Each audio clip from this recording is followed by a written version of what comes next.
You get confidence from being brave. You get bravery from feeling fear. If you don't feel fear, you can't be confident.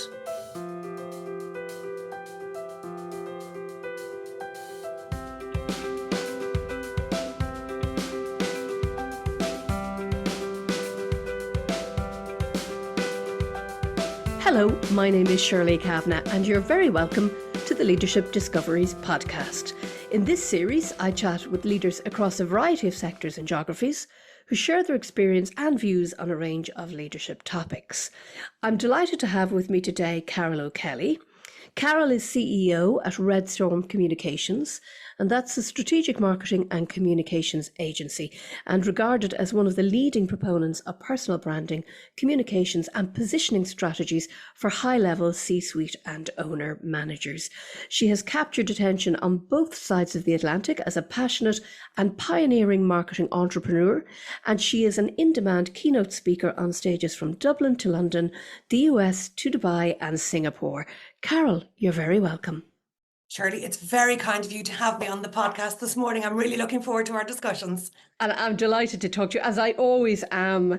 Carol, I always come off our conversations very energised with lots of good things I should be doing around my own personal brand. So I'm delighted that we're able to share some of that with people on this podcast today.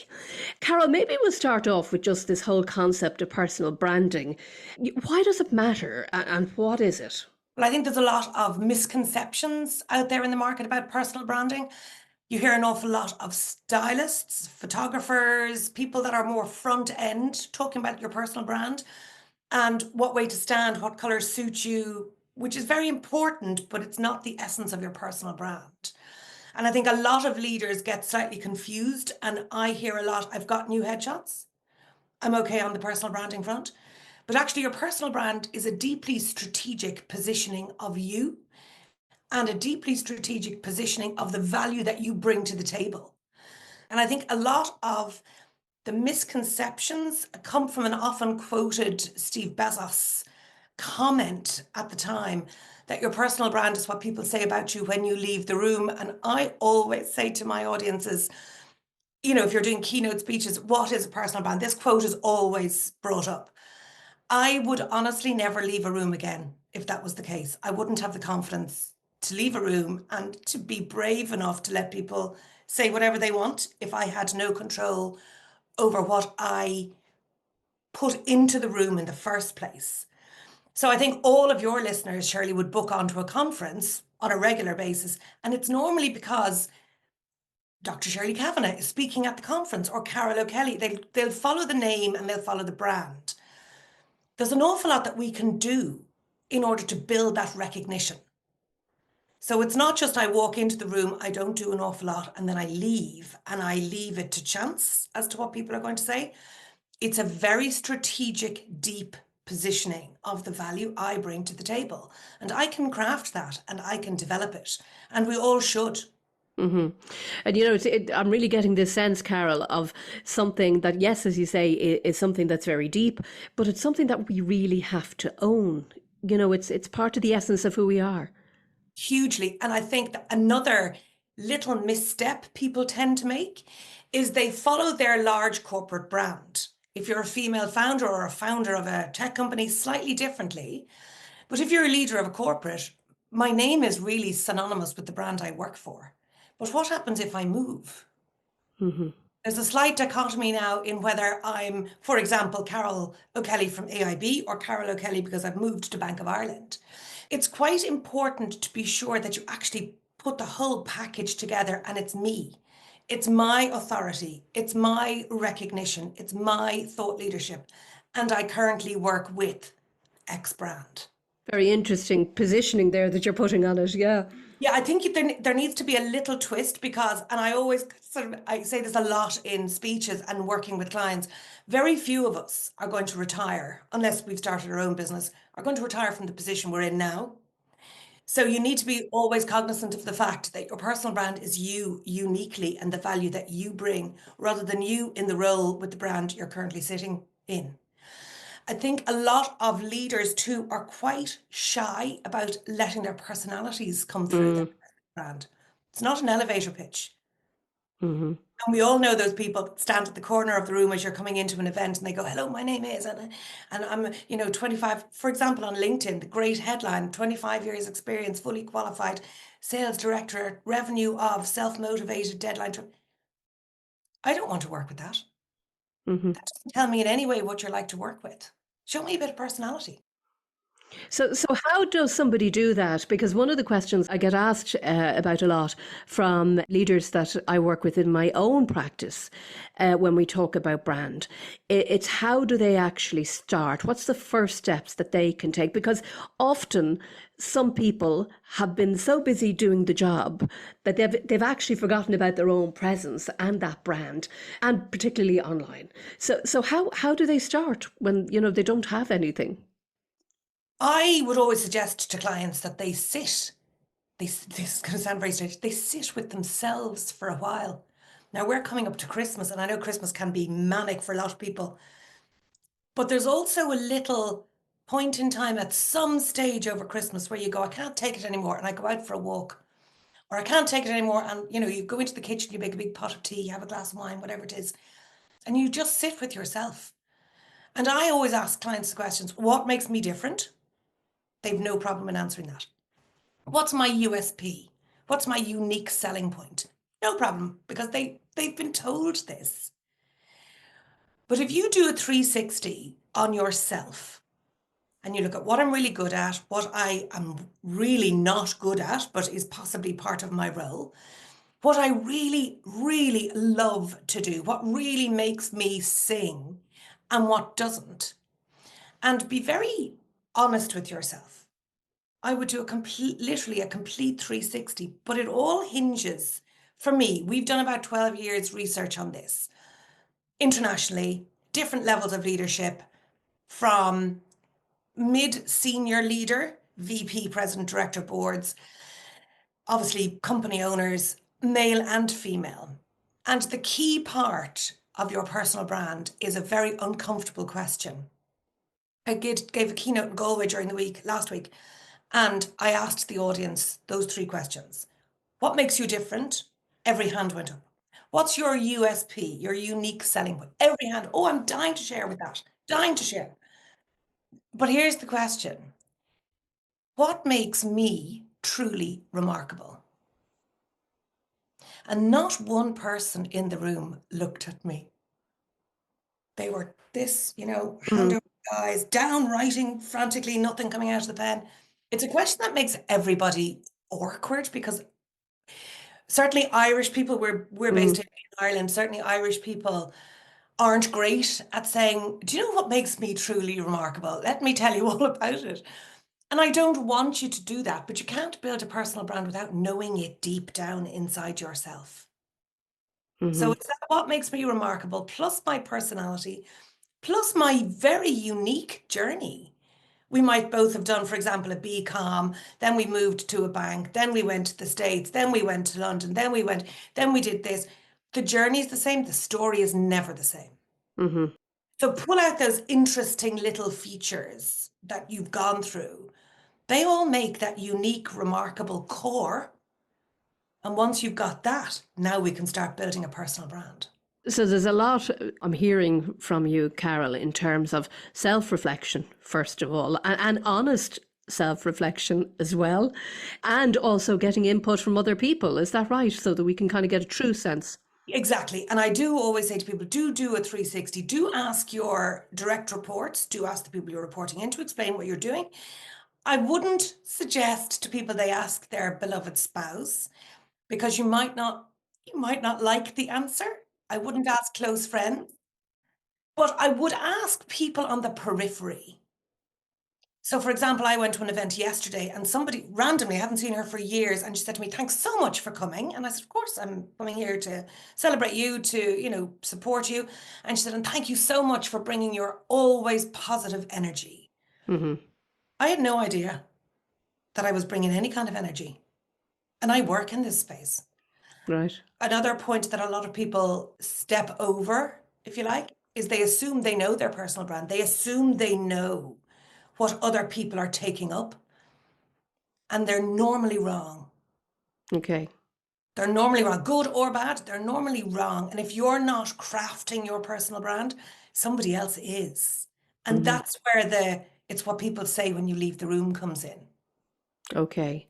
So again, going back to this deep, reflective piece, feedback from other people, and very much owning this asset, which essentially it is an asset, isn't it? You know. Well, we don't have anything else. Hmm. So if you're going to build a very strong strategic positioning of the value I bring to the table, and I don't actually know what that is, it's very hard to go forward on that. Hmm. So you mentioned just in that piece, Carol, you were talking about genders, and is there a difference? Is there a difference in terms of the readiness, let's say, to create a brand, to own a brand, to reflect on a brand between genders? I think there is. I think men and women, our brains are so different. They react differently. They assume different things. And this is a huge, huge generalization before anybody starts contacting you at the back of this podcast. Men tend to assume people know what they stand for and what they do and what they're good at.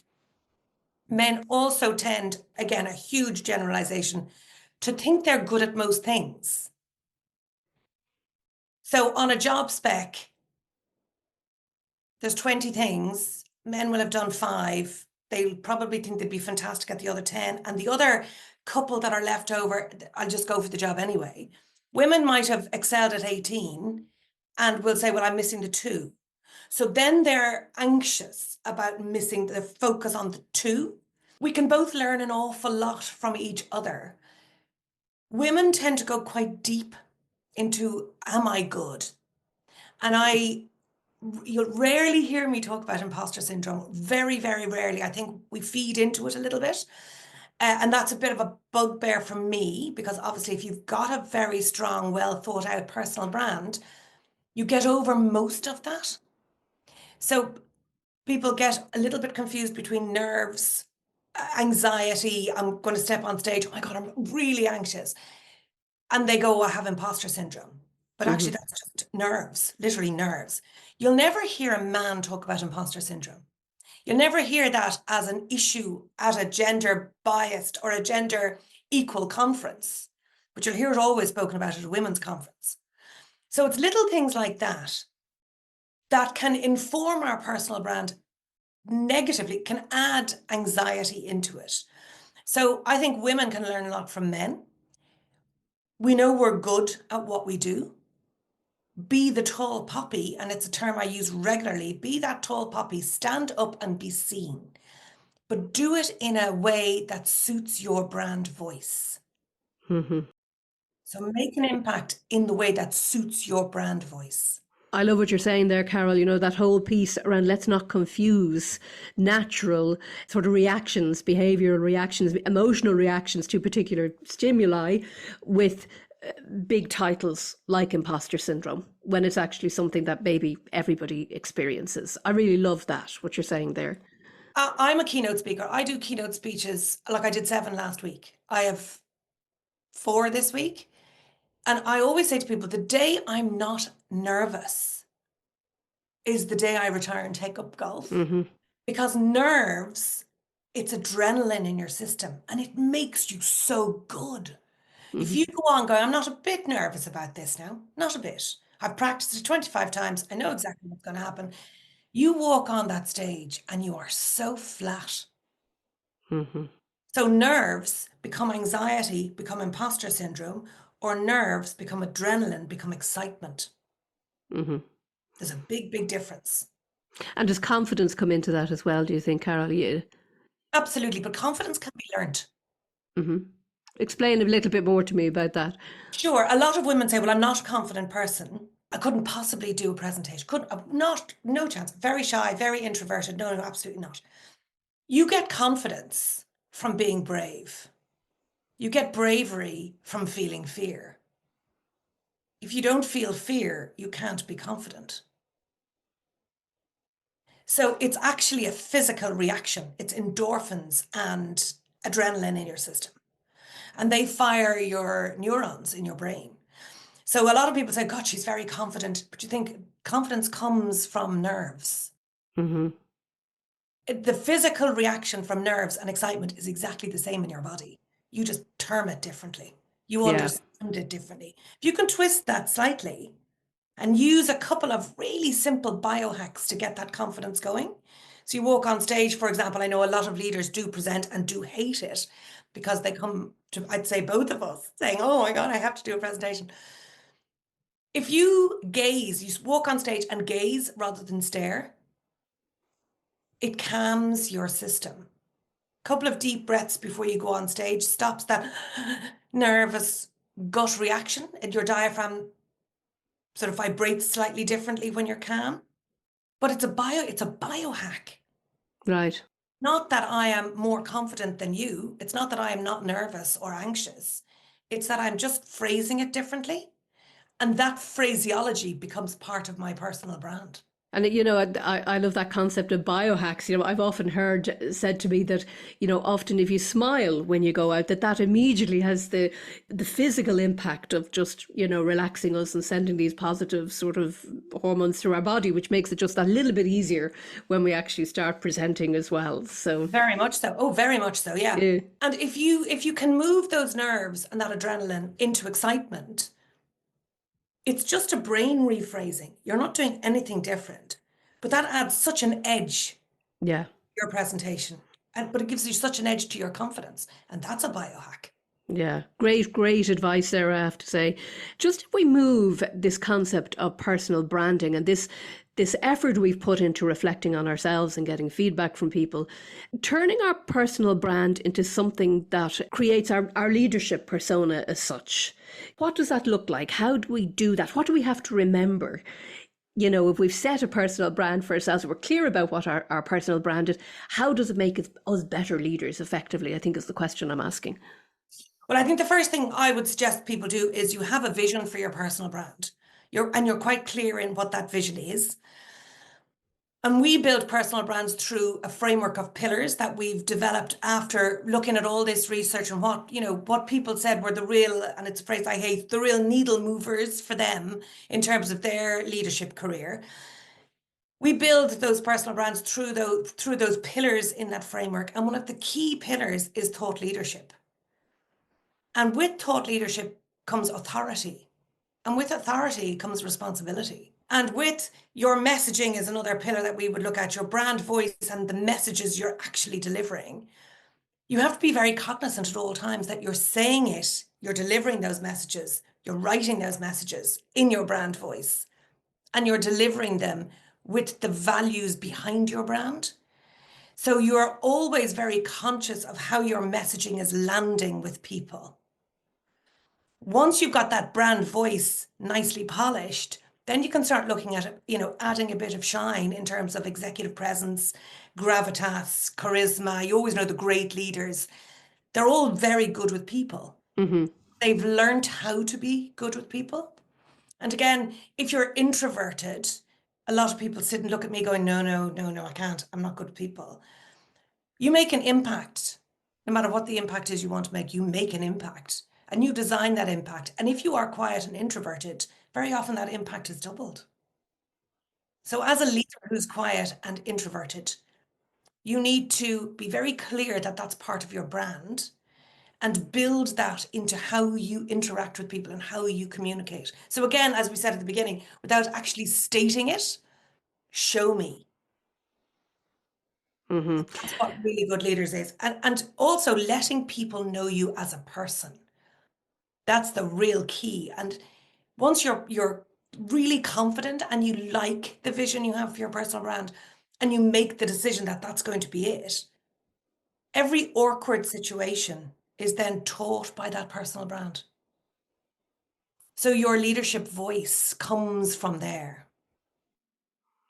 That's it. That's, when you talk even there, Carol, about the extroverts and the introverts, I think it's a natural positioning for introverts to feel that they can't actually create this persona. It's too Absolutely. difficult. But I love the way you're shifting that into, introverts, are as effective as the extrovert type of leaders. So I love just some of the messages that you're giving out there. I learned that in a funny way. I worked with a woman who had just been promoted to partnership, but over most of her seniors, she'd been upscaled, if you like. So she said all these men that she'd been answering into for years were now answering to her. And she said the one lesson she learned on her very first board meeting was you underestimate or overlook the quiet introvert at your peril. Mm-hmm. So if you feel that that quiet introvert is not saying anything in the meeting, not coming up with any ideas, not engaging in any way, you as a leader must find a way to facilitate that feedback from them and facilitate communications, because very often the introvert, the quieter person, has the deeper thoughts. The more extrovert will shout ideas thoughtlessly in a way. And I don't mean thoughtlessly as in they'll hurt my feelings. I mean without thought.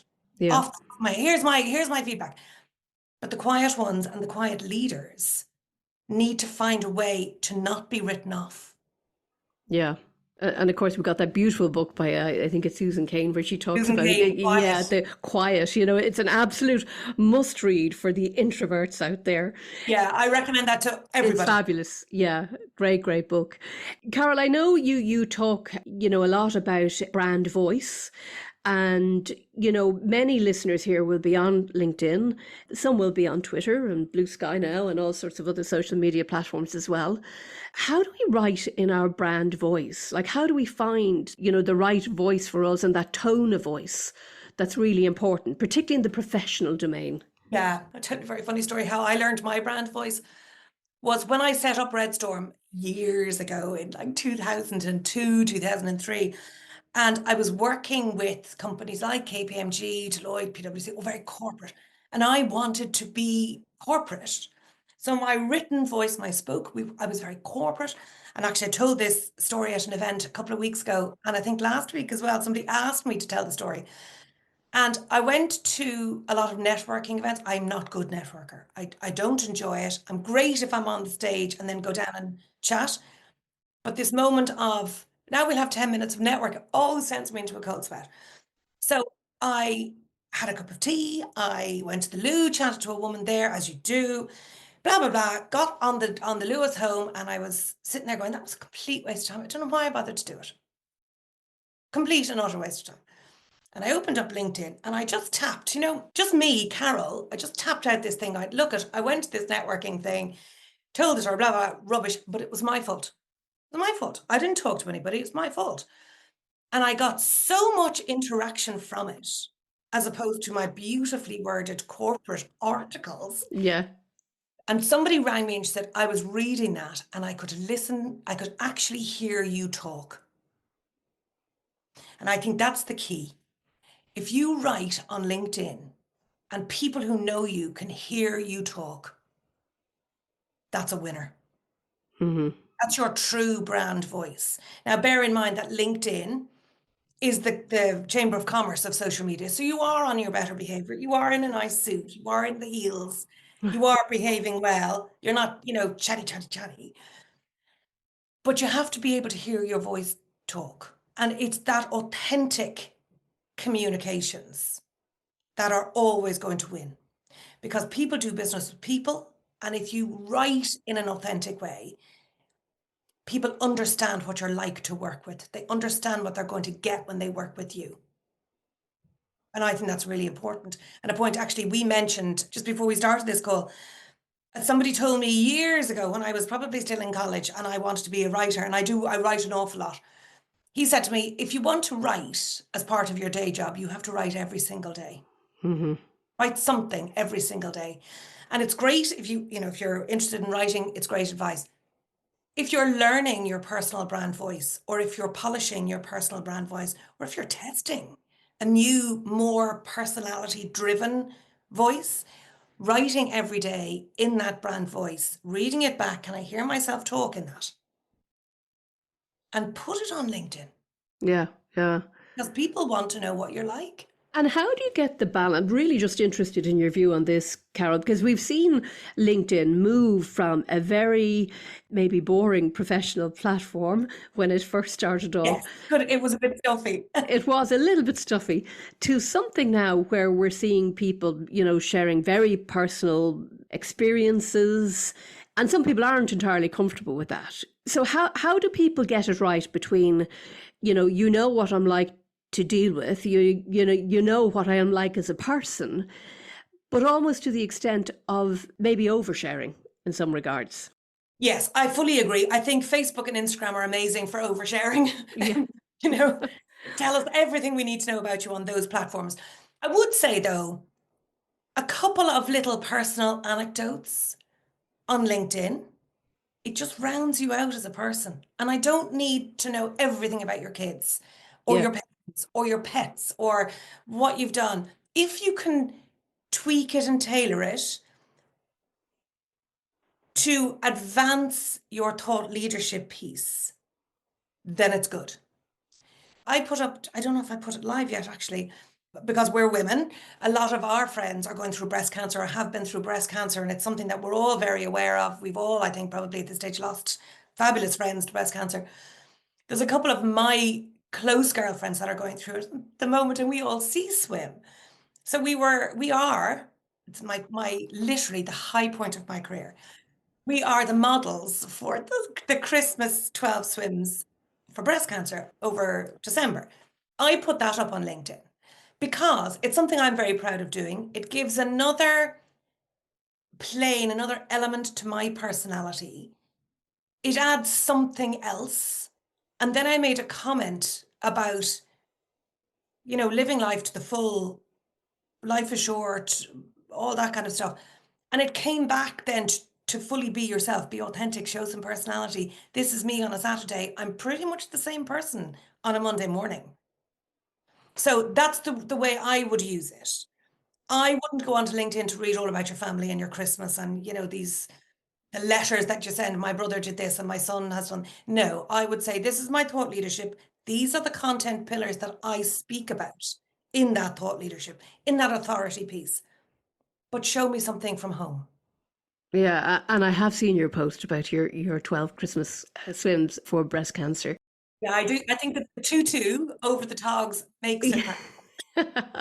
But it's funny because for me it's absolutely aligned with your brand. I can see the same energy coming through. It's very authentic, and I think that is the magic, really, when you can bring those things together.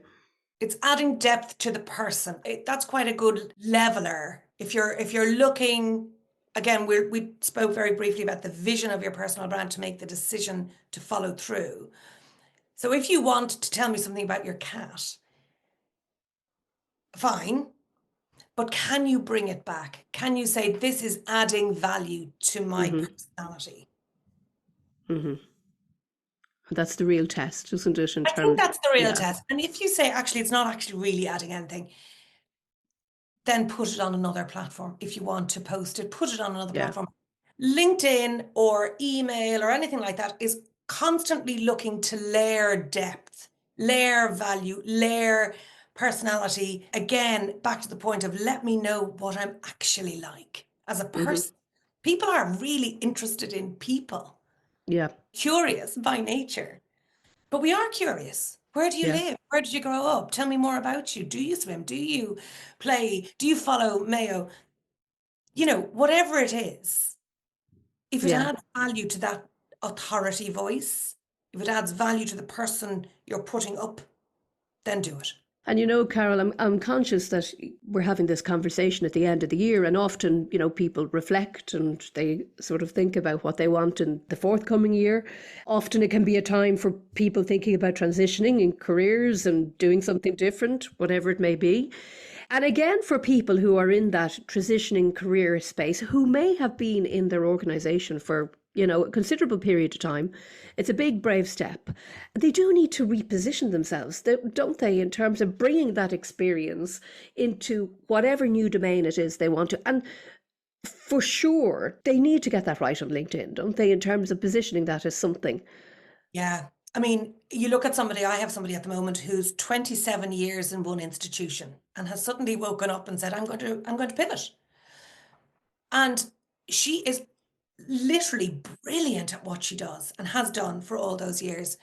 But no matter what level you're at or what experience you've had, that's a terrifying prospect for Hmm. anybody. Terrifying. So the first thing I would say, if any of your listeners are going through that or looking at doing that, be very kind and understanding to yourself, because it'll absolutely rip the rug out from underneath you. Mm-hmm. But that's not saying that it's a bad thing to do. True. Change is always good. Anything that challenges you personally is really good.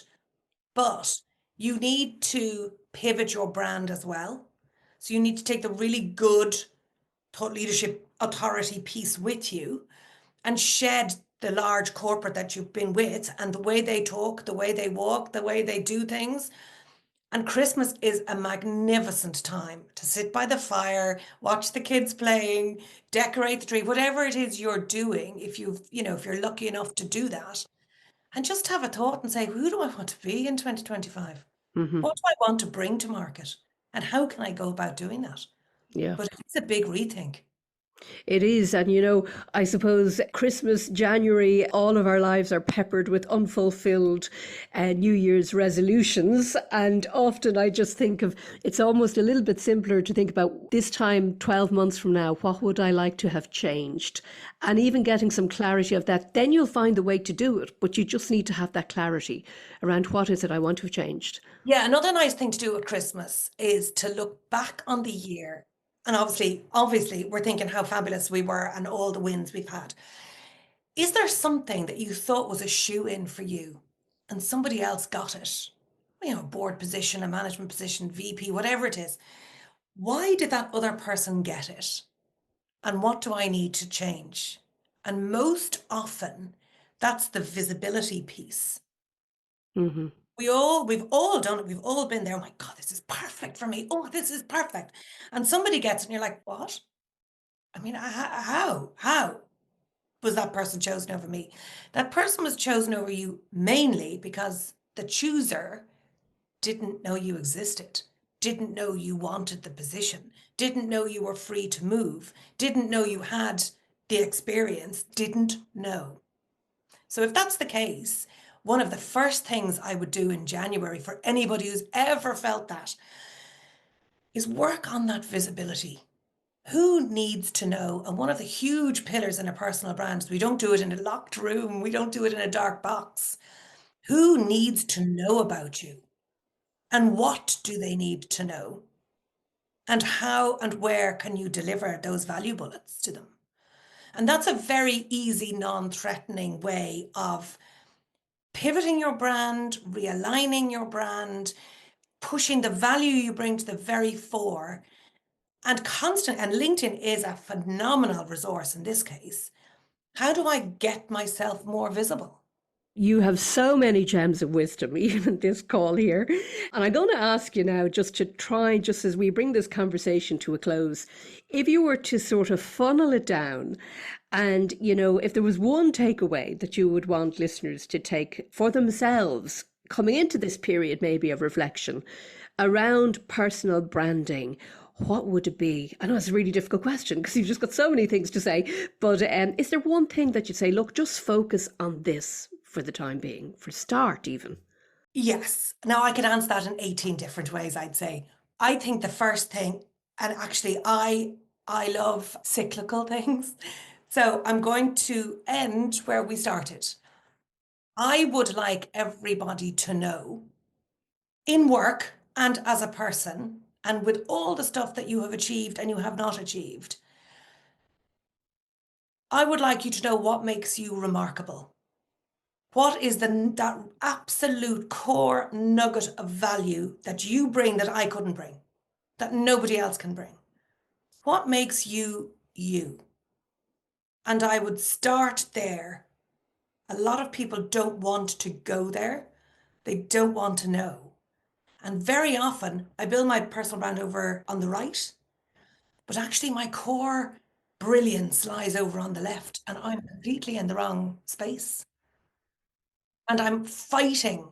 And you'll find if you don't have a lot of joy building a personal brand, and I've had this with quite a few clients, it's because you're in the wrong space. You're working in the wrong area with the wrong people at the wrong level. And sometimes Christmas is a great time to sit there and go, should I just pivot? Yeah. Here is my core. So once you know your core, what makes you truly remarkable, we can build a brand based on those pillars for you. Yeah, great way to end a conversation, Carol, because I'm left feeling from this conversation almost, be brave, first of all, and why be grand when you can be remarkable almost? Absolutely. Yeah, Yeah. absolutely. Yeah. My father used to say, why be vanilla when you can be chocolate? So, like, but I think it is. I think a lot of people go through life being good, and that's very frustrating. Be extraordinary. There's so many resources out there. It's a terrifying thing to leave good to be extraordinary. It's absolutely terrifying. But there are so many people that can help and guide you and hold you as you're going through that process. Just reach out, ask for help. Carol, thank you so much. That's a really lovely note to finish off this conversation. As usual, it's been an absolute joy. I love talking to you. I always feel inspired and energized, as I know many, many other people do as well. Thank you so much for taking the time out of your very busy agenda to talk to me here today. Thank Well, you. thank you so much for having me on this morning. And I want to thank you, our listeners, too. I suspect you've come from very different parts of the globe and from within different industries also. And I hope that you have found the discussion as insightful and as thought-provoking as I did. By the way, if you'd like to contact me, you can do that on LinkedIn or on shirleykavanagh.com. To our listeners, I hope this has been as useful to you as it has been for me.